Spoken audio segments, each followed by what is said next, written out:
Ah, yes, right on schedule. The Sixers are back! Yes, after a 2024-25 season that was truly unforgettable for mostly all the wrong reasons, we return to the familiar House of Pain once again. The name on the arena may have changed, but the bad luck is all the same. Getting right to it, the Philadelphia 76ers are set to begin the start of the 2025-2026 NBA season, starting off with a preseason matchup against the New York Knicks in Abu Dhabi. A game that I'm sure many who are able will be watching at 12 p.m. on Thursday for a few reasons, perhaps the biggest being the chance to finally see how third overall pick VJ Edgecombe fares going up against premier NBA talent. One of the biggest attributes that scouts highlighted about VJ during the draft process was his high-level defensive ability, and who better to test that on than Jalen Brunson? Although I'm sure Brunson will get the better of VJ on more than a few moments throughout the game, I think we'll still see some good flashes from VJ on the defensive end still. And on the offensive side of the floor, with Quentin Grimes finally being re-signed but not joining the team in Abu Dhabi, and Jared McCain dealing with a UCL tear that'll keep him out at least until November, this will be a good chance to see how well the backcourt duo of Maxey and Edgecombe works out, at least in these early stages. Circling back to Grimes though, it was reported on Wednesday evening that he has finally re-signed with the team, accepting the one-year $8.7 million qualifying offer that the Sixers put out back in June.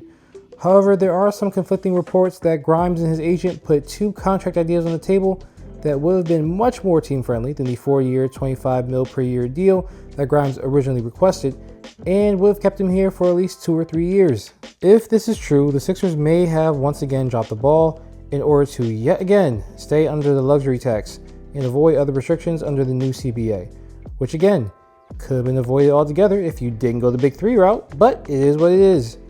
Now we have Grimes on a 1-year deal with a no trade clause, meaning we can't simply flip him for another asset or draft pick close to the trade deadline if he does play well, and he'll most likely walk for nothing at the end of the season.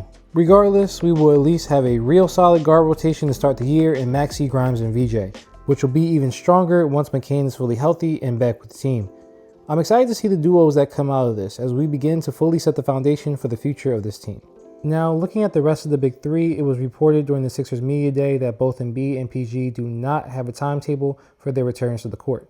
And despite seeing him look like he's in really good shape, slimming down and seemingly doing a lot of on-court activities with the team in practice, Embiid himself said that the best play right now is to just listen to his body and treat things as day-to-day. Basically not pushing himself when he literally can't go and heeding the doctor's warnings more. Which honestly, I understand. Say what you want, but with Embiid's body the way it is now post all these injuries, and him being 30 and turning 31 at the end of the season, there's no telling how much longer he's going to be playing. And if that's the case, this is probably the best route to take in order to hopefully have him somewhat fresh for a possible playoff run, and in general, just prolong his career as much as we can. I know many fans don't want to admit it, but this team is not as competitive without the big fella, and the day he stops playing will be a sad day for many. With all that being said though, I have a strange bit of optimism that we'll see Embiid return a bit early in preseason.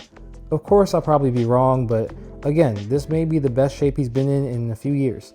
And being about 6 months now post knee surgery, you never know. Now, of course, for PG, I don't expect him to be on the court at all during preseason, as his knee surgery is more recent, so he'll probably need a bit more time to fully recover.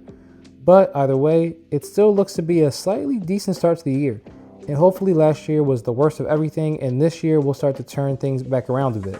In general though, that's kinda all I'm hoping for this season. That things aren't as bad as they were last year.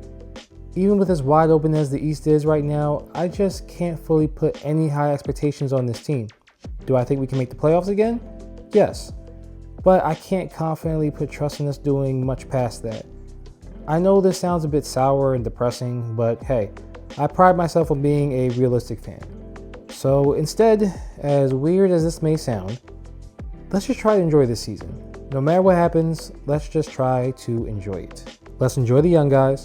Let's enjoy the moments that we're able to get Embiid and PG on the court. And let's just ride till the wheels fall off this season.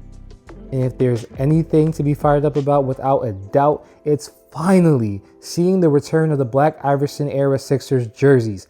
Man, I was so hyped when they finally dropped the reveal video, and even with the sponsorship logos, these jaws look so fire.